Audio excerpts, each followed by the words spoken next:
सदाशिवसमारम्भां शङ्कराचार्यमध्यमाम् अस्मदाचार्यपर्यन्तां वन्दे गुरुपरम्परां श्रुतिस्मृतिपुराणानाम् आलयं करुणालयं नमामि भगवत्पादं शङ्करं लोकशङ्करं शङ्करं शङ्कराचार्यं केशवं बादरायणं सूत्रभाष्यकृतौ वन्दे भगवन्तौ पुनः पुनः ईश्वरो गुरुरात्मेति मूर्तिभेदविभागिने व्योमवद्व्याप्तदेहाय दक्षिणामूर्तये नमः।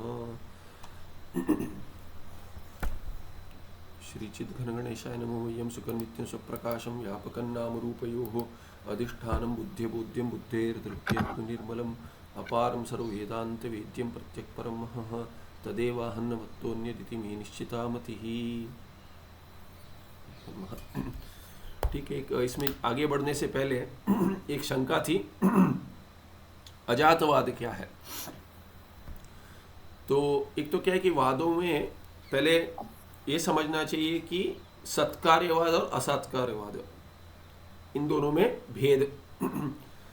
तो आपका कार्य जो है वो उत्पन्न होने से पहले कारण में था कि नहीं है, माने उत्पत्ति सत्य की है कि असत की है, ऐसा ही अर्थ हो जाएगा। यदि कारण में कार्य नहीं है तो असत की उत्पत्ति हो रही है या असत से उत्पत्ति हो रही है और यदि कारण में था तो सत्य की उत्पत्ति हो रही है या सत्य से उत्पत्ति हो रही है, ऐसा अर्थ होगा। तो सत्य की उत्पत्ति जो है उसकी उत्पत्ति होती है, जो नहीं है उसकी उत्पत्ति होती है। ऐसे दो भिन्न भिन्न असत्कार्यवाद और सत्कार्यवाद हो गए। असत्कार्यवाद क्या है? शून्यवाद है, या तार्किक कहता है कि घट पहले नहीं था, उससे घट उत्पन्न हो रहा है। किससे? घट के अभाव से, माने नहीं था तो असत हो गया, असत से सत्य की उत्पत्ति हो रही है, ऐसा अर्थ है। घट सत्य है पर पहले नहीं था, माने असत था, तो असत से सत्य की उत्पत्ति है। तो या तो शून्यवाद या भेद में प्राग भाव जो है उसको लेकर, वही पदार्थ है, प्राग भाव पदार्थ है, उससे उत्पन्न होता है। और सांख्य क्या कहते हैं कि सत्कार्यवाद माने मिट्टी के रूप में घट था, तो मिट्टी में घट था, मिट्टी के रूप में था इत्यादि, ऐसे भिन्न भिन्न अर्थ से हम कह सकते हैं सत्कार्यवाद। वेदांती भी यही कहते हैं। तो जहाँ सृष्टि दृष्टिवाद इससे फिर भेद करते हैं कि सृष्टि कैसे हुई, सत से हुई कि असत से हुई। अभी जो सृष्टि हुई है वो सृष्टि कैसे है, उसमें फिर प्रक्रिया भेद है, उसमें दृष्टि सृष्टिवाद आता है और सृष्टि दृष्टिवाद आता है। तो सृष्टि दृष्टिवाद में क्या है कि ये सृष्टि हुई है, वो किससे हुई है, तभी दो वाद आपने बता दिए कि सत से हुई कि असत से हुई है। तो सृष्टि हुई, सृष्टि किसने की है? तो ईश्वर ने की है।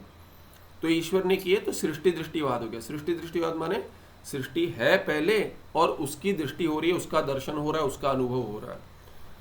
तो फिर वो सृष्टि कैसे हुई, तो उसके लिए उपनिषद को लेकर या तो पंचमहाभूत की उत्पत्ति हुई या तो तीन महाभूत की उत्पत्ति हुई करके छांदोग्य में आता है। तैत्तिरीय में पंचमहाभूत की उत्पत्ति का वर्णन किया है।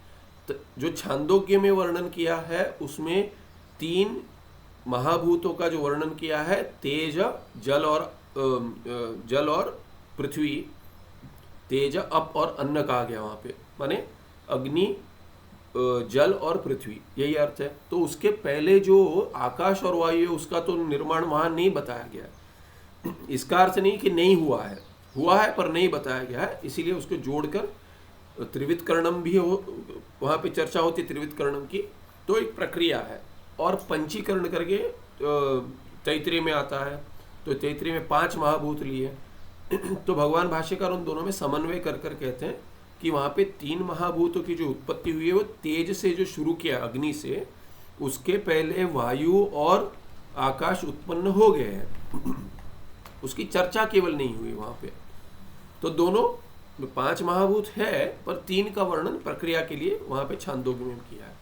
अभी जो सृष्टि दृष्टिवाद है उसमें क्या है कि किससे क्या उत्पन्न हो, क्रम बताते हैं। तो क्रम से जो महाभूत आ गए और महाभूत से भौतिक का निर्माण हो गया, सूक्ष्म और स्थूल प्रपंच का निर्माण बताते हैं, इंद्रियों का इत्यादि।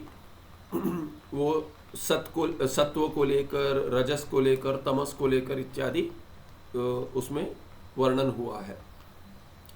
उसके बाद कार्य कारण अभेद दिखाकर, क्योंकि परमेश्वर से ही सृष्टि हुई है और परमेश्वर ही आकाश बन गए हैं, आकाश के रूप में बन गए पहले, और आकाश के रूप में जो परमेश्वर है उनसे ब्रह्म है, उससे क्या उत्पन्न हुआ, वायु उत्पन्न हुआ। फिर वायु रूप आपन्न ब्रह्म, ब्रह्म कौन है, परमेश्वर ईश्वर, जो वायु रूप आपन्न है, माने वायु रूप जिसने प्राप्त कर लिया। अभी वैसे वाले वायु से, माने परमात्मा से ही, वायु के रूप में परमात्मा जो है उनसे, उससे अग्नि उत्पन्न हुआ, ऐसे क्रम है। तो कार्य कारण अभेद बाद में बतलाकर उदाहरण से, उदाहृत में कहते थे वैसे ही ये प्रपंच जो है ये ईश्वर से अभिन्न है, माने एकमेव अद्वितीय ब्रह्म सिद्ध करेंगे। और जीव भी जो है, जीव की सृष्टि तो हुई नहीं है। जीव क्या है कि उस शरीर में प्रवेश किया हुआ परमेश्वर जीव रूप से है, इसीलिए जीव परमात्मा से अभिन्न है। और प्रपंच क्या, प्रतीति मात्र है। कार्य क्या है कि कारण से अभिन्न होता हुआ कार्य भिन्न नाम रूप से प्रतीत होता है, वही कारण ही प्रतीत होता है कार्य के रूप में, ऐसे अभेद दिखाते हैं। तो इसीलिए जगत परमेश्वर क्या है, जगत क्या है, परमेश्वर की प्रतीति है, और जीव कौन है, परमेश्वर ही है। ऐसे एक प्रक्रिया हो गई सृष्टि दृष्टिवाद। दृष्टि सृष्टिवाद में क्या कहते हैं कि दर्शन पहले है और बाद में सृष्टि है, या दर्शन ही सृष्टि है। तो ये दृष्टि सृष्टिवाद हो गया।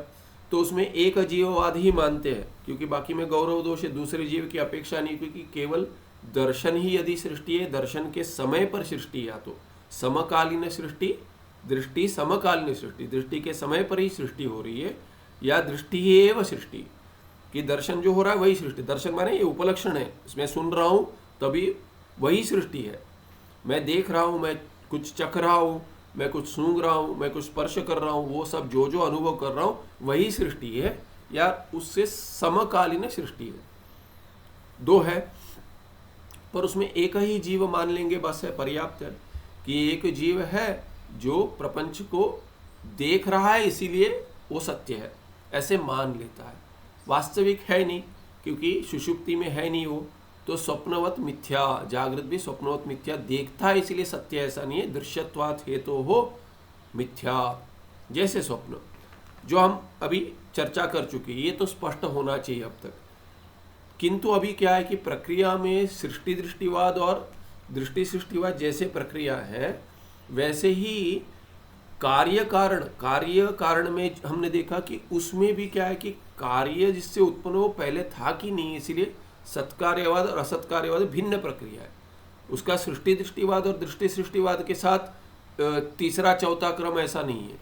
सृष्टि दृष्टिवाद और दृष्टि सृष्टिवाद दो हो गए, और कारण यदि था पहले कि नहीं था, कारण जो था वो कार्य में था कि नहीं था, सत था कि असत था, वैसे दो भेद हो गए, वो दो भिन्न है। अभी ये जो अजातवाद है, अजातवाद क्या कहता है, अजातवाद या अजातिवाद, जो भगवान मांडुक्य कारिकाकार आगे जाकर दृष्टि सृष्टिवाद के आगे तो दृष्टि सृष्टिवाद का प्रयोग करते हैं, किंतु पहले वो अजातिवाद, पहले कि उत्पन्न नहीं हुआ प्रपंच कहता है, प्रपंच उत्पन्न ही नहीं हुआ करके कह देते हैं। यदि उत्पन्न हुआ होता तो आप चर्चा करते। और क्या है कि ये प्रतीति हो रही करके कह रहे हैं। एक तो क्या दृष्टि सृष्टिवाद वाला कहता है प्रतीति हो रही है, स्वप्न जैसे प्रपंच की उत्पन्न नहीं हुआ या समकालीन सृष्टि है। और सृष्टि दृष्टिवाद में क्या कहते हैं कि सृष्टि हुई है। कैसे सृष्टि हुई है, ईश्वर से सृष्टि हुई है, ब्रह्म, और ब्रह्म से ही उत्पन्न हुआ है सब। तो सद ब्रह्म है, उससे उत्पन्न हुआ है। तो सद ब्रह्म से उत्पन्न हुआ है माने प्रपंच की सृष्टि है, ऐसे मान लेते। माने ब्रह्म यदि आकाश के रूप में उत्पन्न हुआ है, ऐसा कहना पड़ेगा आपको।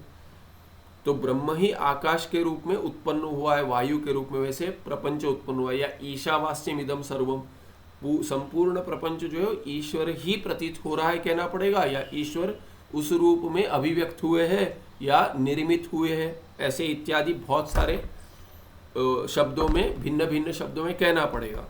तो सद ब्रह्म हुआ है। और यहाँ पे सत्कार्यवाद असत्कार्यवाद। अब ये अजातवाद जो कहता है कि यदि उत्पत्ति किसी की भी हुई होती प्रपंच में, तो हम बात करते हैं। संभवता कुछ भी संभव कब था, जब ये बंधन बंधन सत्य है कि असत्य है, ऐसे प्रश्न होगा तो ये बंधन सत्य है असत्य मिथ्या है, इसकी चर्चा तो तब होगी जब ही बंध करके प्रपंच में ऐसे कुछ उत्पन्न हुआ था, जीव कोई उत्पन्न हुआ होता।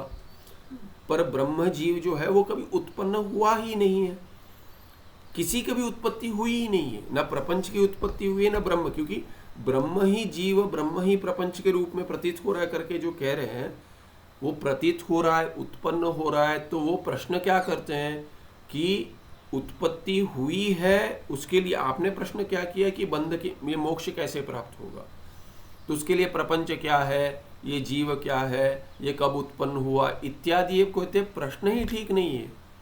ये प्रश्न तो क्या है कि ट्रिक क्वेश्चन है, क्योंकि ये प्रश्न तो तब घटता जब भी किसी की तो उत्पत्ति होती, जब भी बंध होता, जब भी जीव होता, जब भी प्रपंच होता।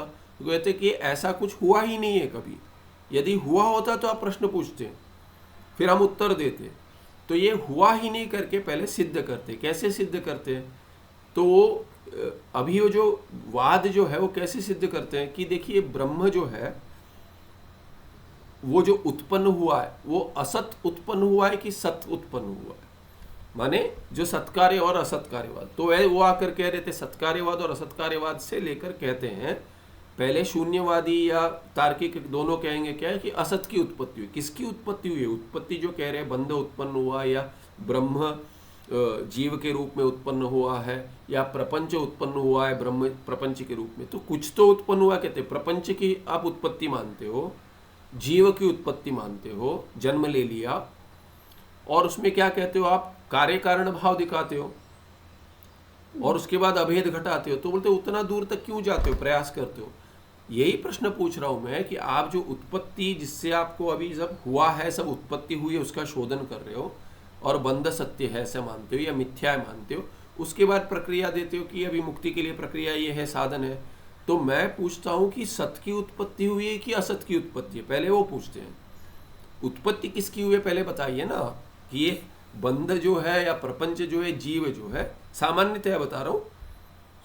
सूत्र और कारिका में सूत्र नहीं, कारिका में जो श्लोक में है वो बहुत सारे हैं, तो मैं ऊपर का मैंने बर्ड्स आई व्यू दे रहा हूँ। सामान्यतः कैसा लिख सकते हैं उसको, अजातवाद कैसे घटता है। तो पूछते हैं कि आप बंध से हटने की जो प्रक्रिया बना रहे हो उसके लिए बंध सत्य है, जीव सत्य है, प्रपंच सत्य है इत्यादि मानना पड़ेगा, उत्पन्न हुआ इत्यादि मानना पड़ेगा। अभी किससे उत्पन्न हुआ है पूछ रहा हूँ, सत की उत्पत्ति हुई कि असत की हुई है, इतना बता दीजिए। पहले वो देख लेते हैं, उसके बाद देखेंगे कि क्या मार्ग है इत्यादि बाद में, पहले इसका निर्णय हो जाए। तो कहते हैं किसकी उत्पत्ति हुई है, तो कहते हैं असत से उत्पत्ति हुई, असत की उत्पत्ति हुई। तो बोलते असत उत्पन्न कैसे होगा? न शून्यवादी ठीक है न तार्किक ठीक है। तो असत कार्यवाद जो है उसमें उत्पत्ति होने के लिए कुछ था ही नहीं, तो किसी असत से किसी की उत्पत्ति नहीं होगी, ना ही प्राग भाव अभाव रूप जो उससे कुछ भाव रूप की उत्पत्ति होगी, इसीलिए वो तो असंभव है। और फिर सांख्या कहता है, हाँ ठीक आपने खंडन कर दिया, सांख्य कहता है तो सत की उत्पत्ति हुई है। तो सत की उत्पत्ति और सत ही था, उत्पत्ति क्यों होगी उसकी? सत है तो उत्पत्ति क्यों होगी? व्यर्थ है। तो असत से उत्पत्ति असंभव है और सत की उत्पत्ति व्यर्थ है, तो उत्पत्ति किसकी हुई? तो इसलिए कहते हैं अजात ब्रह्म है। ये ब्रह्म जो है अजात है या अजाति है, माने क्या? जन्म न विद्यते यस्य, या जाति ही माने जन्म, न विद्यते यस्य, ज माने जन्म।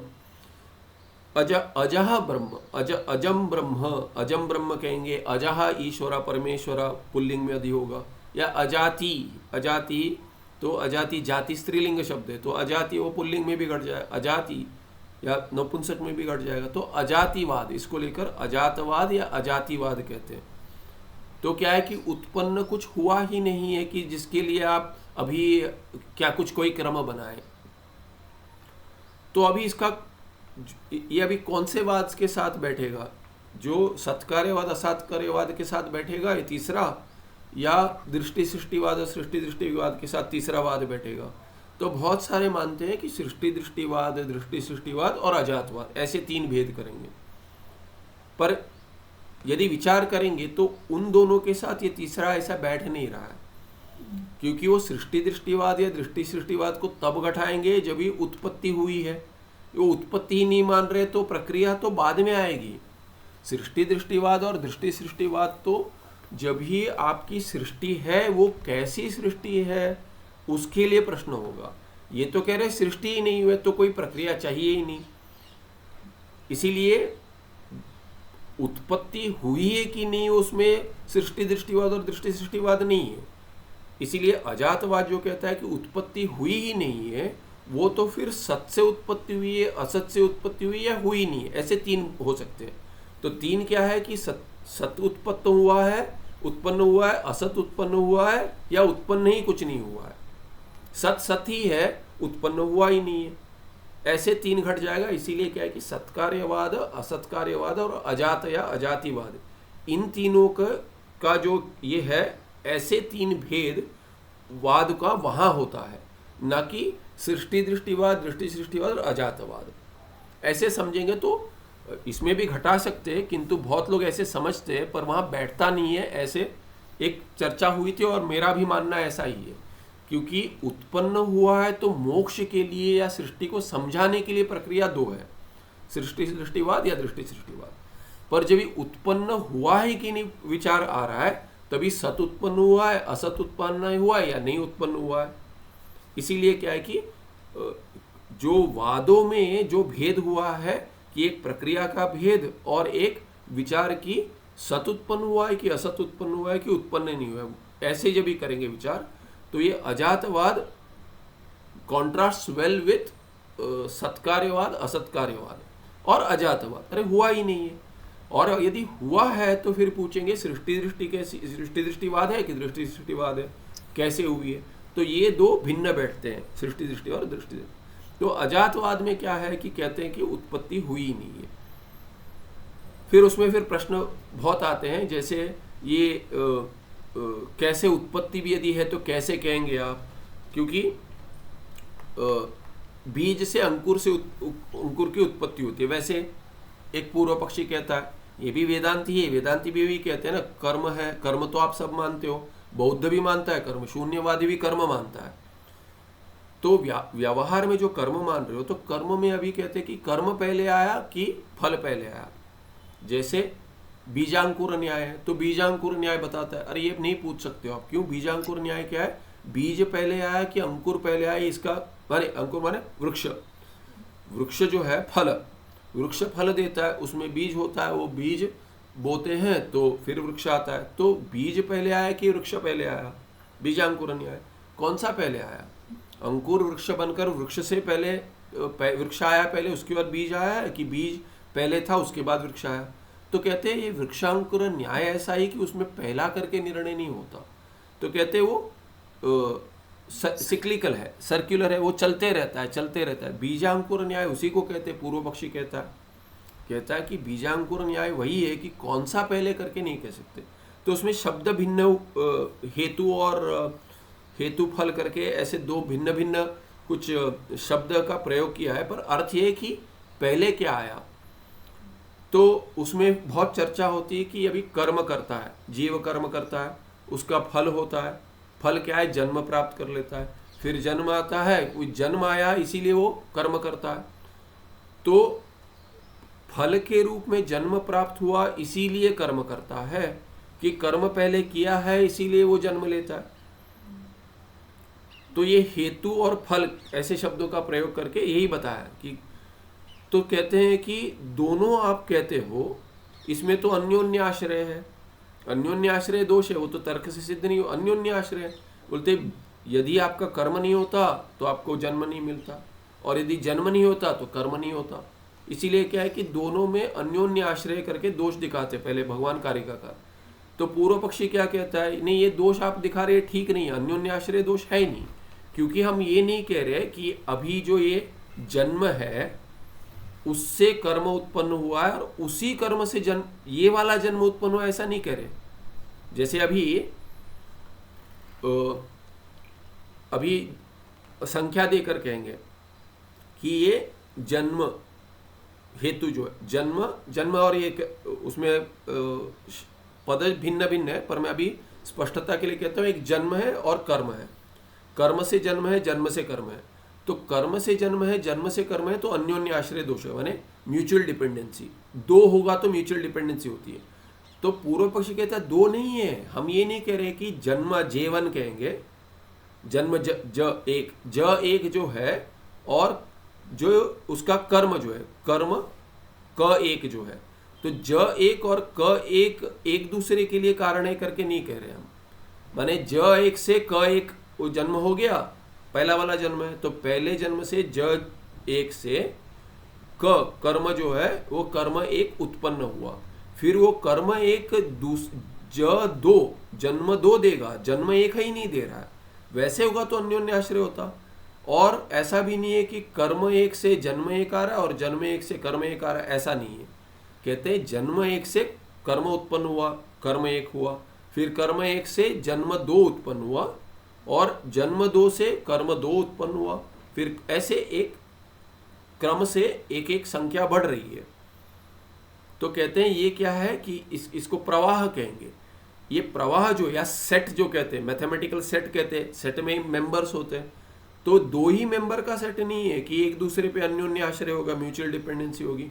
तो कहते हैं ये कैसे है कि ये जो एक जन्म है वो दूसरे कर्म को जन्म देता है, कर्म करता है तो कर्म आ गया, तो कर्म से अगले वाला जन्म प्राप्त होता है, अगले जन्म से और एक, वही बीजांकुर न्याय है। जो जिस बीज ने वृक्ष की उत्पत्ति की उस वृक्ष से वही बीज उत्पन्न नहीं होता, दूसरा बीज उत्पन्न होता है, फिर दूसरे बीज से वही वृक्ष उत्पन्न नहीं होता और एक दूसरा वृक्ष उत्पन्न होता है, ऐसे क्रम है। तो इसमें क्या दोष है करके पूछता है पूर्व पक्षी। ऐसे हो तो बोलते ऐसे हो तो भी पहले कौन सा है बताना पड़ेगा आपको। तो बोलते पहला है ही नहीं, वो अनादिकाल से चल रहा है। अच्छा, ये तो आप वेदांती भी कहते हैं अनादिकाल से चल रहा है, पहला जन्म है नहीं, उसका भी खंडन कर देते हैं। भगवान कार्य का कार्य, ये भी ठीक नहीं कहते हैं। ये तो हम बता देते हैं कि कोई क्या प्रश्न है इसलिए उत्तर दे देते हैं, वास्तविक विचार करेंगे तो ये भी नहीं घटेगा। तो कहते ये भी नहीं घटेगा उसमें। तो कहते हैं कि देखिए, वो पूछते हैं कि ठीक है, ये जो अभी जो ये आप सीरीज दिखा रहे हो, जो सीरीज है ये क्या है। तो बोलते वो माने प्रश्न पूछते, जैसे वो सत्कार्य और असत्कार्यवाद को प्रश्न पूछे थे, उनको दोनों को पूछे थे कि ये जो सृष्टि जो है आपकी, ये सृष्टि जो हुई है वो किसकी हुई है, सत की हुई कि असत की हुई है। तो अभी वो पूछते हैं कि ये जो आपकी सीरीज है, माने ये जो बीजांकुर न्याय से जो आप घटा रहे हो, बीज पहले आया अंकुर पहले आया, ये नहीं बता सकते क्योंकि एक एक का क्रम है। तो एक क्रम जो है, कहते हैं प्रवाह जो है, प्रवाह है क्या चीज, प्रवाह है क्या, क्या वस्तु है प्रवाह। प्रवाह समझाए हमको नहीं समझ में आया। आप बोल रहे हैं कि एक पहले हेतु होगा बाद में फल होगा, माने बीज होगा अंकुर होगा या जन्म होगा कर्म होगा, ऐसे जो बता रहे एक के बाद आप दौड़ते रहे, कोई प्रवाह बना दिए। प्रवाह है क्या, प्रवाह there is nothing called as a series other than the members. उसको लेकर प्रवाह की कोई सत्यता नहीं है। तो बोलते प्रवाह को आपने मान लिया है कि ऐसा कोई प्रवाह है, तो पूछते हैं कि ये प्रवाह है क्या। ये बीज और अंकुर जो है उनका जो प्रवाह बन रहा है जन्म और कर्म का, उसको छोड़ देंगे तो प्रवाह करके कुछ नहीं है। तो आप कहाँ बैठा रहे, प्रवाह करके कोई चिंतन कर रहे हैं, आप विचार करके कुछ घटा रहे हैं, प्रवाह है ही नहीं, प्रवाह वास्तव है ही नहीं। तो आप कुछ सत्य करके लेकर आ रहे हैं, वो है ही नहीं, वो भी मिथ्या है। तो ये जो लग रहा है ना कि ये इससे ये उत्पन्न हो गया, उससे ये सब व्यर्थ है। तो आगे जाकर वो इसमें भी घटाएंगे। अभी ये हो गया, खंडन हो गया उसका सब, ऐसे कुछ है ही नहीं। ये जो उत्पन्न हुआ ही नहीं है उसके लिए आप कोई प्रक्रिया बना रहे कि ऐसे उत्पत्ति हो गई है कि ये क्रम हो गया, ना प्रवाह कुछ है, ना वहाँ कुछ अंकुर है, ना कोई बीज है। तो कहते हैं किसी से कुछ उत्पन्न हुआ हो तो चर्चा करेंगे, आप प्रक्रिया व्यर्थ बना रहे हो, ये कुछ नहीं है। कहते कभी उत्पन्न ब्रह्म उत्पन्न हो ही नहीं सकता कि उससे भिन्न कुछ है ही नहीं। ये सब कल्पना कर रहे हो, ये सब कल्पना करने के लिए अधिष्ठान जो है, अधिष्ठान एक ही है, कल्पना भी नहीं घटेगी, ऐसे वो खंडन कर देते। तो इसीलिए कुछ उत्पन्न हुआ ही नहीं है। तो ये सब व्यर्थ प्रयत्न चल रहा है, ये कुछ है ही नहीं। माने बुद्धि को उसके आगे जाने ही न दो, ब्रह्म में रहो। इसीलिए क्या है कि अभी इतना कहने के बाद फिर वो बीजांकुर न्याय लेकर आते हैं, फिर लेकर आते हैं, क्योंकि ये वहाँ पे आगे चलकर बहुत सारे श्लोकों के बाद वो क्या कारिकाओं के बाद क्या कहते हैं, एक बीजांकुर, ये बीज अंकुर जैसे है करके कह देते हैं। तो बीज अंकुर जैसे जो है, तो पहले पूर्व पक्षी वो तो चला गया, तो प्रश्न आना चाहिए साधक को, यदि सुन रहे हैं ठीक से और स्मरण है कि ये क्या खंडन कर दिया आपने और अभी क्या कहते हो बीजांकुर न्याय है, तो ये कैसे कह दिया आपने, उसका तो खंडन कर दिया आपने। तो बोलते हैं हाँ हमने, माने वहां पे कहते नहीं है, पर क्या है कि वो खंडन किसका किया, सत्य बीजांकुर न्याय को लेकर सत्य प्रवाह सत्य जन्म जो मान रहे वो नहीं है। जो दोनों सत्कार्यवादी और असत्कार्यवादी सत्य उत्पत्ति मानते हैं, सांख्य भी सत्य उत्पत्ति मानता है, क्योंकि सब सत है उनके लिए। हमारे लिए एक ही ब्रह्म सत है, दूसरा कुछ है ही नहीं। इसीलिए ये बीज और अंकुर न्याय जो है, कर्म भी नहीं है, जन्म भी नहीं है, ये तो सत्य है, किंतु मिथ्या जन्म मानते हैं, मिथ्या जन्म मानते, कल्पित जन्म मानते, कल्पित कर्म मानते, मिथ्या कर्म मानते। वैसे कर कर हम प्रक्रिया बनाएंगे, इसको मानकर उसी में मत फंसो। वो क्या कहते कि सृष्टि चिंतन में फंस जाते हो आप, उसमें मत रहो। कहते ये मिथ्या सृष्टि है कर कर ही चलो, मिथ्या सृष्टि है, कल्पित सृष्टि है। क्यों? क्योंकि मैं ब्रह्म में नहीं रह पा रहा हूँ, मैं अपने स्वरूप में नहीं रह पाया, इसीलिए मैं अपने आप को बद्ध मानता हूँ। बद्ध मानता हूँ, ये बद्ध कल्पना जो है उसके लिए ये सृष्टि कैसे हो गई, शरीर कैसे बन गया, ये सब कल्पना कर कर घटा रहे हैं, मिथ्या लेकर ही चले। तो मिथ्या बीजांकुर न्याय घटेगा, जिसमें मिथ्या बीज है और इसमें मिथ्या अंकुर है। ऐसे ही मिथ्या कर्म मिथ्या जन्म से उत्पन्न हुआ है और वो अनादि है, ये सब मिथ्या कल्पना कर रहे हैं और उससे फिर ले जाकर दृष्टि सृष्टिवाद बनाकर स्वप्नवत मिथ्या घटाते हैं। ठीक है, अभी स्पष्ट है कि अजातवाद क्या है। ठीक है बहुत सुंदर, क्योंकि पर क्या है कि देखिए, जैसे अभी अजातवाद को ही लेकर एक रमण महर्षि को गुरु मानते हैं, ऐसे एक पुंजा महाराज थे। तो पुंजा महाराज है पापा जी कहते थे। तो जो रमण महर्षि के ऊपर, भगवान रमण महर्षि और के साथ जो थे, उनके समय पर जो थे उनका अनुभव क्या होगा, उसको लेकर एक डेविड गॉडमैन करके ऑथर है, उन्होंने एक सोचा कि उनके अनुभव पर मैं भगवान रमण महर्षि कैसे थे उनके समय पर, बाकियों के अनुभव को लेकर जो उस समय थे, जो मिले हैं, उनका अनुभव लेकर मैं कुछ पुस्तक लिखूंगा करके चले, एक ऐसी बायोग्राफी लिखूंगा। तभी वो पुंजा महाराज से मिले। तो पुंजा महाराज ने कहा कि आप जो ये करना चाहते हैं, आप मेरे साथ आ जाइए और एक मेरी ही एक बायोग्राफी लिख दीजिए।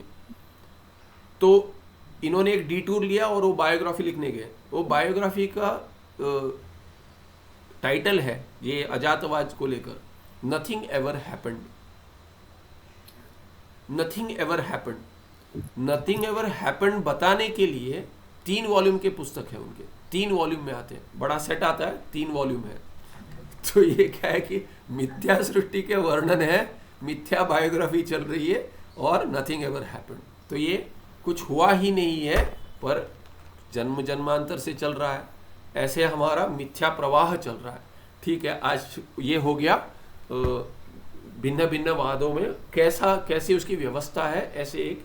ऐसी ही व्यवस्था होनी चाहिए, ऐसे नहीं है, जो व्यवस्था ठीक लगे, जो प्रक्रिया ठीक लगे उसको लेकर चलिए। ठीक है, आगे तत्र शंका, तत्र कुत्र शंका। तो कहते हैं ये पहले 325 का जो कह रहे थे कि त्रिविध सत्ता पक्षे विलक्षणयोः जागृत स्वप्नयोः सत्ता भेद वस्तुतः तयोः अवैलक्षण्यात् सत्ता ऐक्यमेव। अब ये सत्ता ऐक्यम 2 प्रकार से देख सकते हैं। ये त्रिविध सत्ता जो बताई कि क्या है कि पारमार्थिक सत्ता, व्यावहारिक सत्ता और प्रातिभासिक सत्ता। पारमार्थिक हो जाएगी ब्रह्म की सत्ता, एक ही सत्ता जो एकमेवा द्वितीय, जो वस्तुता है सत्य। दूसरा क्या है, व्यावहारिक सत्ता, काम चलाऊ की जागृत अवस्था में जो है कि बताएं कैसे हैं कि जिसमें संसरण भी चल रहा है और जिसमें साधन भी चलेगा और जिसमें मुक्ति जैसे कि उत्पन्न होगी। ये सब व्यवस्था व्यवहारिक में घट जाएगा जागृत अवस्था में। और स्वप्न अवस्था या भ्रम जो है वो प्रातिभाषिक सत्ता का है, उसको उदाहरण लेकर हम घटाएंगे, जिसमें ख्यातिवाद आता है। तो संपूर्ण ख्यातिवाद क्या है? भ्रम को समझाने के लिए प्रातिभाषिक सत्ता है क्या। तो प्रातिभाषिक सत्ता जो जागृत अवस्था में होती है, जहाँ रज्जु सर्प जैसे प्रतीत होता है या गलती से ये दिख जाता है, रजत दिख जाता है शुक्तिका की जगह, उसको समझाने के लिए ख्यातिवाद है। और वैसे ही एक पारमार्थिक सत्ता भ्रम में भी है और वैसे ही स्वप्न में भी है। और उस दृष्टि सृष्टिवाद कैसे घटता है? स्वप्न को लेकर जागृत मिथ्या स्वप्न जैसे ऐसे घटाते। तो अभी तीन सत्ता जो है उस पक्ष में जागृत और स्वप्न में भेद हो गया, क्योंकि जागृत की व्यावहारिक सत्ता है और प्रातिभाषिक की अब स्वप्न की प्रातिभाषिक सत्ता है। तो इन दोनों में विलक्षण हो गया, दोनों भिन्न है। तो सत्ता भेद हो गया, तो दो भिन्न है। और एक तो है ही पारमार्थिक सत्ता है, पर जागृत और स्वप्न में भिन्न सत्ता है, ये हो गया। अभी ये सत्ता ऐक्य जो बेरे वस्तुतः तयोहो अवैलक्षण्यात्, क्योंकि तयोहो कयोहो जागृत स्वप्नयो, जागृत और स्वप्न में वास्तव भिन्नता है ही नहीं, दोनों एक है ये। इसीलिए उनमें क्या है कि एक ही सत्ता है। कौन सी सत्ता है? प्रातिभाषिक सत्ता है। और प्रातिभाषिक सत्ता एक सत्ता हो गई, दोनों में एक, तो इसमें सत्ता ऐक्यम हो गया।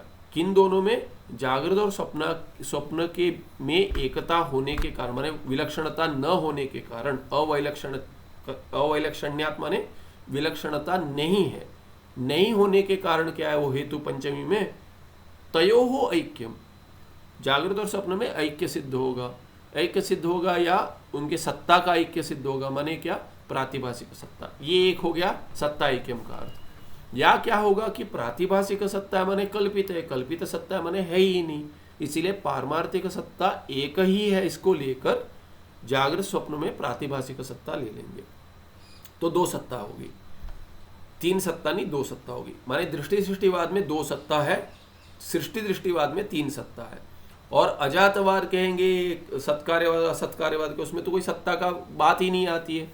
वहां पे ब्रह्म एक ही सत्य है, तो एक सत्ता है और कुछ है ही नहीं।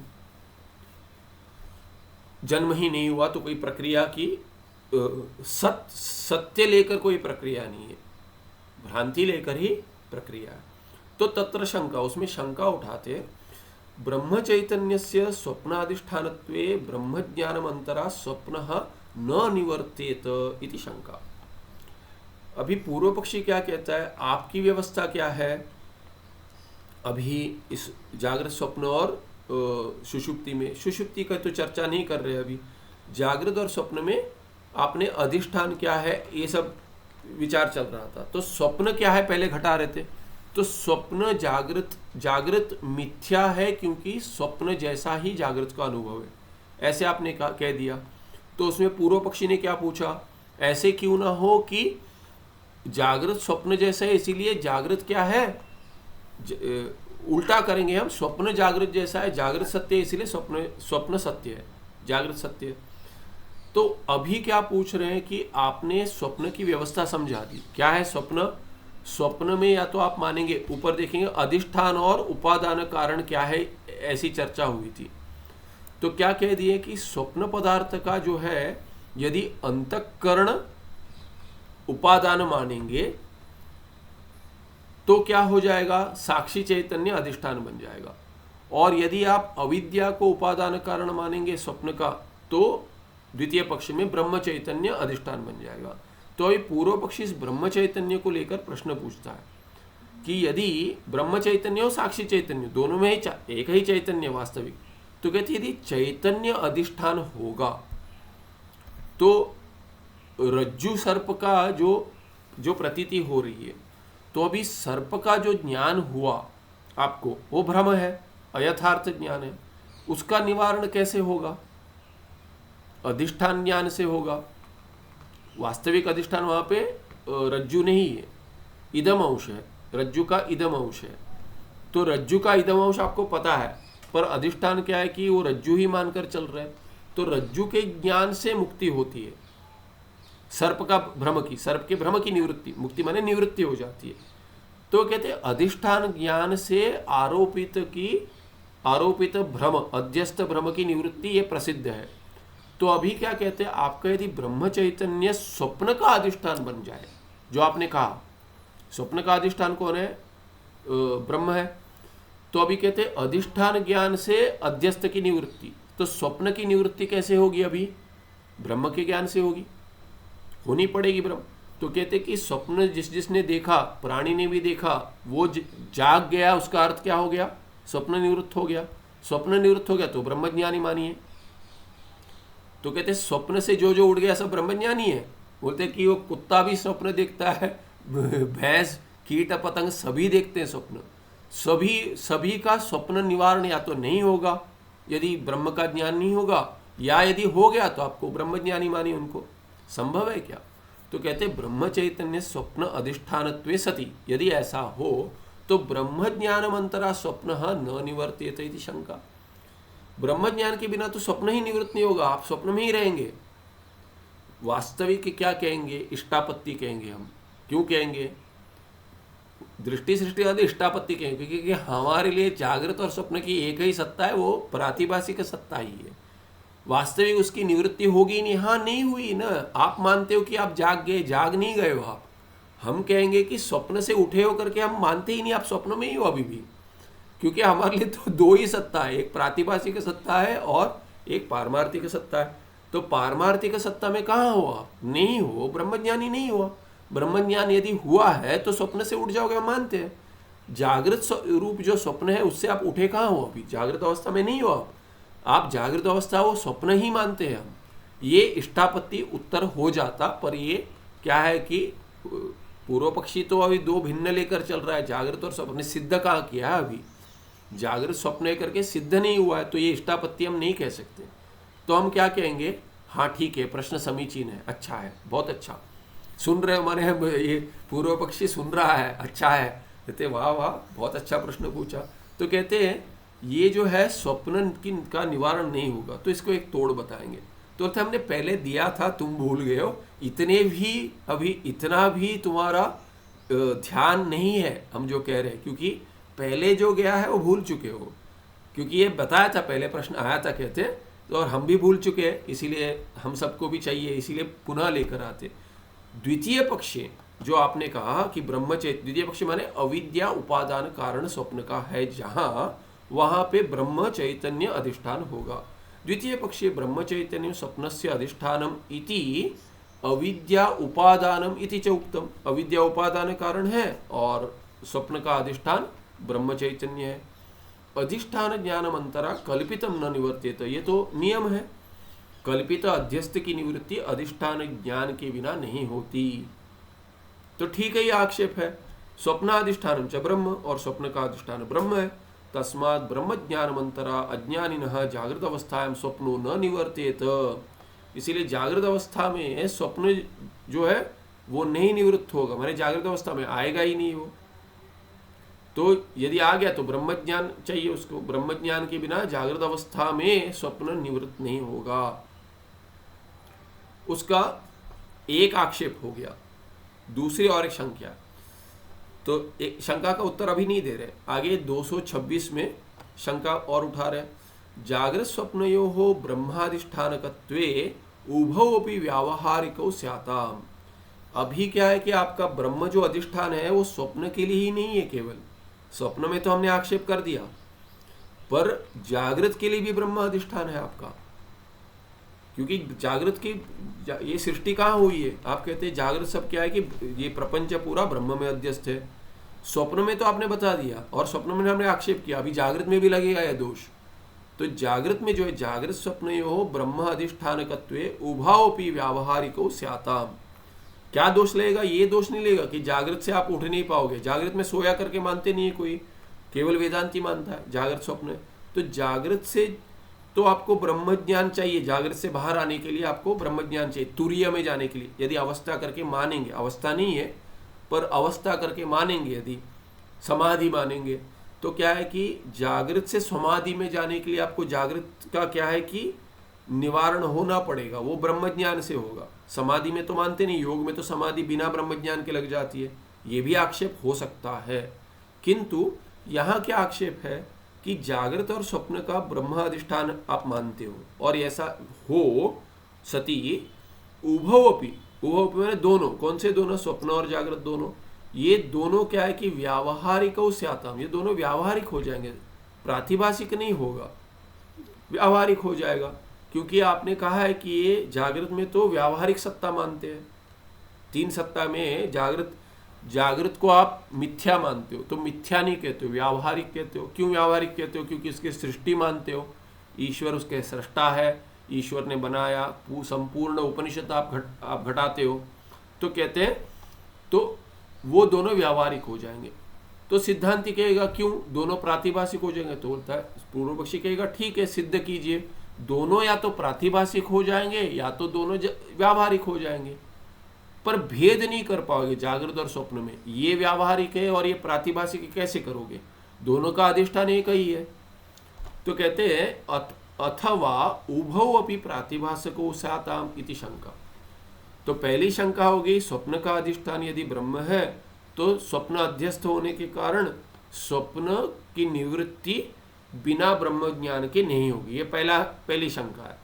दूसरी शंका है, स्वप्न और जागृत के लिए, जागृत और स्वप्न के लिए आपका अधिष्ठान ब्रह्म एक ही है, तो दोनों में भेद कैसे होगा? जागृत और स्वप्न करके नहीं हो पाएगा। यदि नहीं हो पाएगा तो या तो दोनों व्यावहारिक होंगे या तो दोनों प्रातिभाषिक होंगे, माने दोनों की सत्ता जागृत स्वप्न की या तो व्यावहारिक सत्ता कहिए या तो दोनों की प्रातिभाषिक कहिए।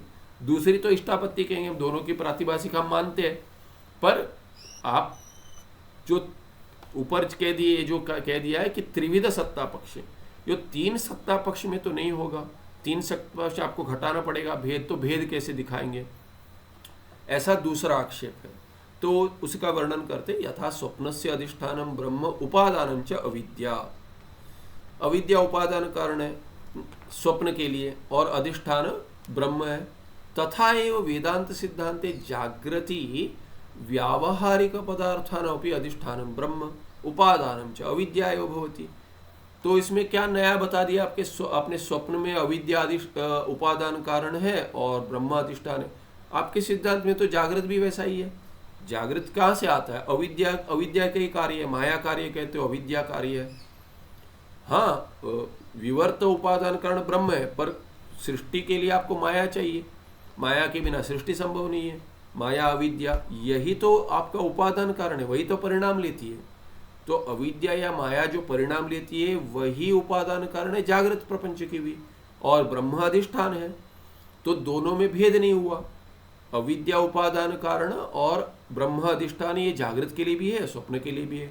इसीलिए कहते हैं तत्र जागृत पदार्था व्यावहारिका इति स्वप्न पदार्था प्रातिभाषिका इति, ये भेद नहीं हो पाएगा। इति च कथ्यन्ते, ये भी कह देते हो, साहस देखिए आपका, दोनों में अविद्या ही उपादान कारण है, दोनों में ब्रह्म ही अधिष्ठान है, और दोनों में आप सत्ता भिन्न कर देते हो। ये कैसे होगा? कि क्या कुछ विशेष तो होना चाहिए कि सत्ता भिन्न होने के लिए? क्या है ये? बाकियों को आप पूछते हो कि सत्य से उत्पत्ति हुई, असत्य से उत्पत्ति हुई, सत्य सृष्टि है, असत्य सृष्टि है। हम भी पूछेंगे आपसे, आप बताइए। और प्रवाह क्या है करके पूछ लेते हो आप, बोलते हो बीजांकुर न्याय में एक प्रवाह क्या है, को नाम प्रवाह करके पूछ लेते आप। हम भी पूछेंगे आपको, आप बताइए का नाम सत्ता। हम भी पूछेंगे आपको का नाम सत्ता, ये सत्ता है क्या, क्या वस्तु है, ये क्या पदार्थ है सत्ता। आप सत्ता में भेद कर देते हो, पर कुछ विशेष है ही नहीं। अधिष्ठान भी दोनों का एक है और दोनों का उपादान कारण भी एक है। बताइए। इति च कथ्यन्ते, इतना आप कह देते हो, वेदांत में कह देते हो, एष भेदो न भवितुमर्हति, ये कैसे होगा? ऐसा आप सत्ता में भेद नहीं कर पाएंगे। उभयोर अपि अधिष्ठानम ब्रह्म एव भवति उपादानम च अविद्या एव भवति। फिर से कह रहे हैं क्यों नहीं हो भेद? अरे अभी तो बताया, तो भी स्मरण कराता है। पूर्व पक्षी भी कहता है, मैं भी दोबारा कहूंगा कि कहते हैं कि आपको स्पष्ट समझ में नहीं, आप सुन नहीं रहे हो। मैं क्या कैसे हो पाएगा, कैसे पूछा आपने? भेद नहीं हो पाएगा तो क्यों करके हम बताएंगे। दोनों का अधिष्ठान ब्रह्म है कि नहीं? हाँ। दोनों का उपादान अविद्या है, हाँ या ना? हाँ या ना में उत्तर देना है। आधा आप मुझे मिथ्या इत्यादि मत समझाइए, हाँ या ना बताइए। हाँ, तो भेद कैसे होगा बताइए। तस्मात् जागृत स्वप्न उभयोरपि व्यावहारिकता भवितुमर्हति। तो बोलते दोनों को व्यावहारिक होना पड़ेगा। सिद्धांति कहेगा नहीं, क्यों होना पड़ेगा? हाँ ठीक है, अथवा उभयो प्रातिभाषिकता हुई तो वो रहती, दोनों को प्रातिभाषिक कह दीजिए। एक को व्यावहारिक दूसरे को प्रातिभाषिक कैसे कह दिया, दोनों को व्यावहारिक कहिए या तो दोनों को प्रातिभाषिक कह दीजिए। उभयो सत्ता वैषम्ये नास्ति उपपत्ति ही, कोई उपपत्ति माने युक्ति, कोई युक्ति है ही नहीं आपके पास दोनों में भेद करने के लिए। सत्ता वैषम्य, सत्ता भेद करने में दोनों जागृत और स्वप्न में क्या है आपके पास युक्ति, कुछ है ही नहीं, ऐसे आक्षेप हो गया। उसका उत्तर देते 327-28 में पूर्वोक्त शंकयोः समाधानम, दोनों ही शंका का समाधान बताते हैं। 27 में कहते 327 में ब्रह्म ज्ञानम विना स्वप्न निवृत्ति प्रदर्शनम, अभी बताते आपको स्वप्न की निवृत्ति कैसे होती है, बिना ब्रह्म ज्ञान के होती है, हम दिखाएंगे। कहते तत्र प्रथम शंका समाधानम एवं भवति, पहले शंका जो है ब्रह्म ज्ञान के बिना स्वप्न की निवृत्ति नहीं होगी, क्योंकि कल्पित है स्वप्न और अधिष्ठान है ब्रह्म, अधिष्ठान के ज्ञान के बिना कल्पित की निवृत्ति नहीं होती, इसीलिए स्वप्न कल्पित जो है उसकी निवृत्ति अधिष्ठान ब्रह्म के ज्ञान के बिना नहीं होगी। उसका होता है, कहते कैसे होगा, समाधानम एवं भवति निवृत्ति ही द्विविधा इति पूर्वम चतुर्थ तरंगे ख्याति निरूपण प्रसंगे उक्तम।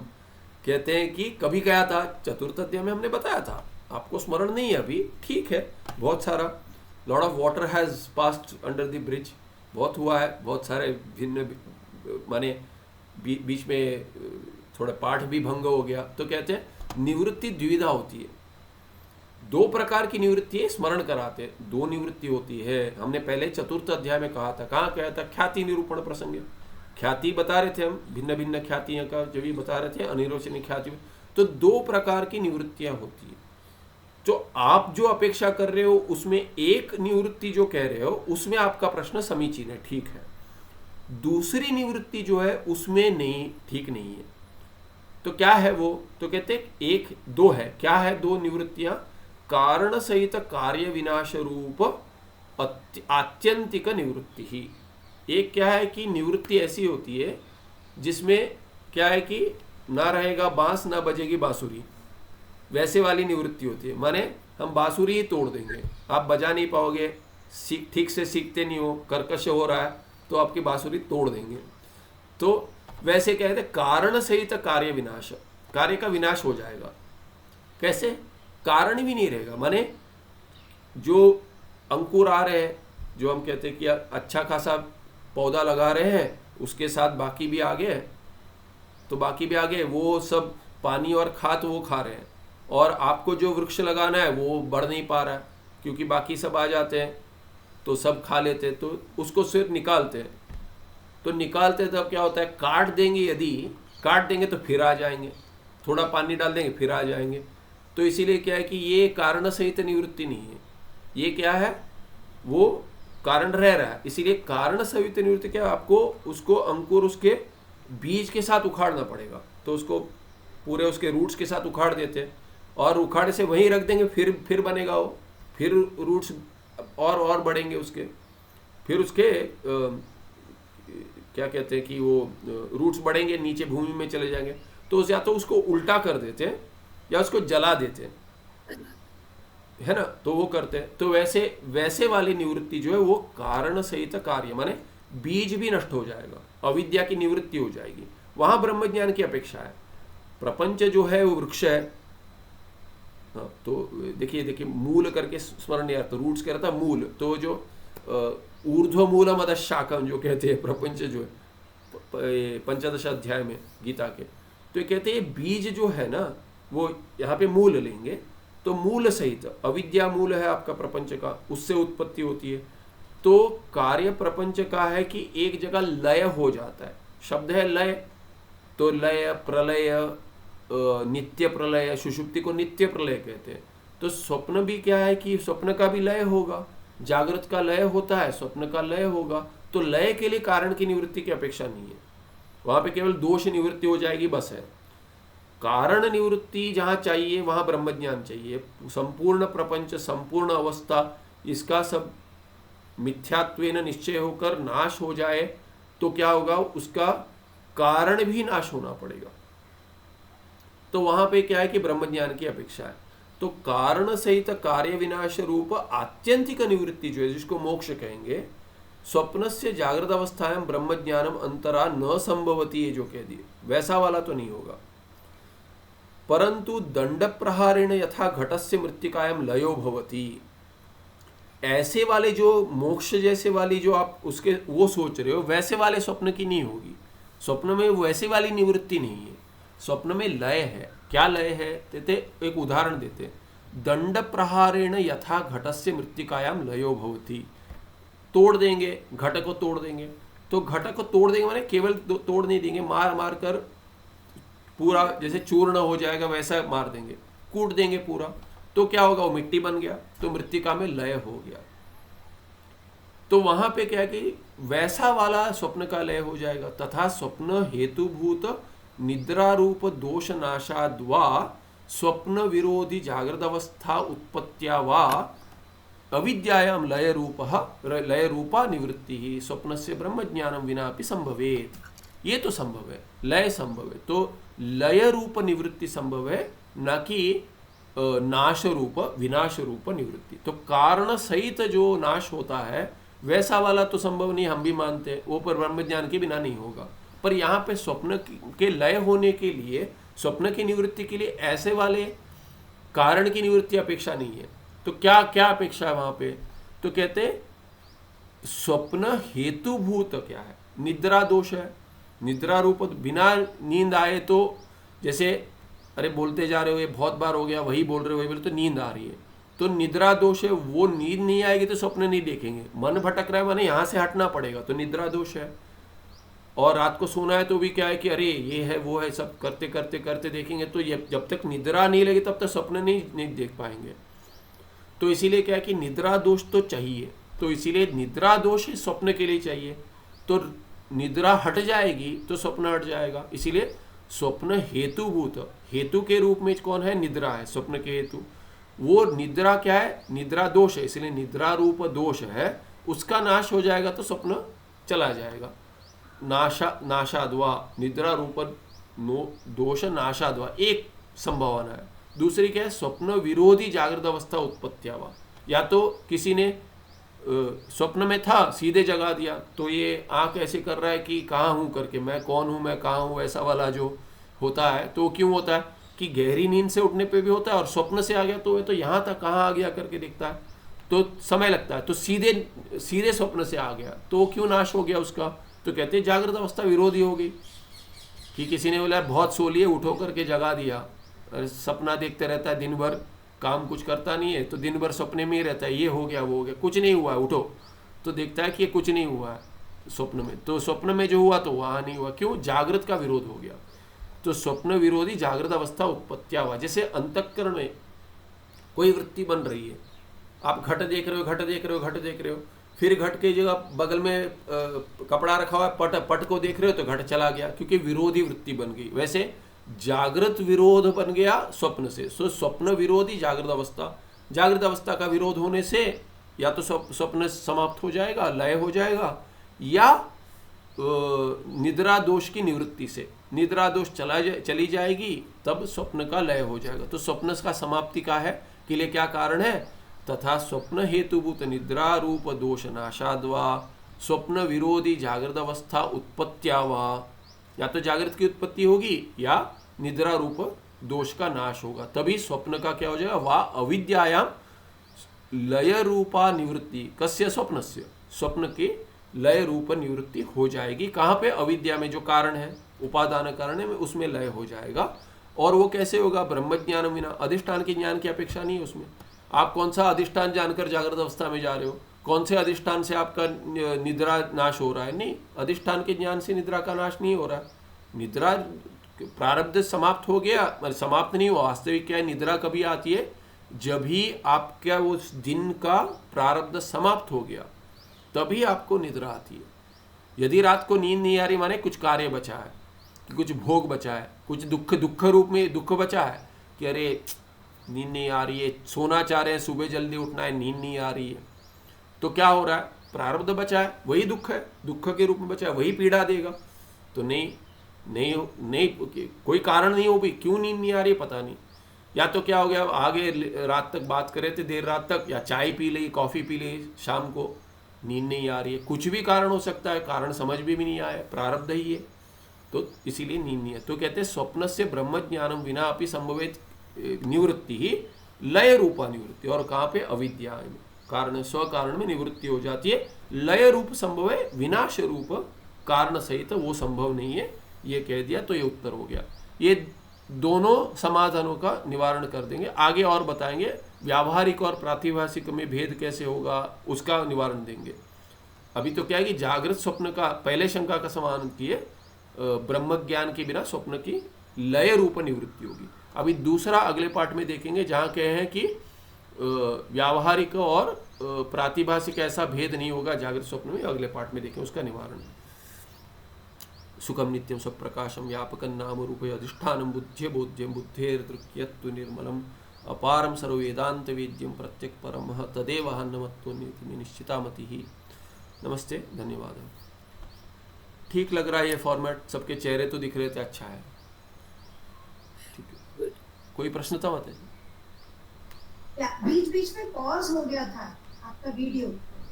अच्छा, वो तो इसके लिए हुआ है क्योंकि बैंडविड्थ का कुछ इश्यू होगा या गूगल पे कुछ होगा, और कुछ नहीं। यहाँ पे तो सब दिख रहे थे, थोड़ा लो क्वालिटी हो गया होगा।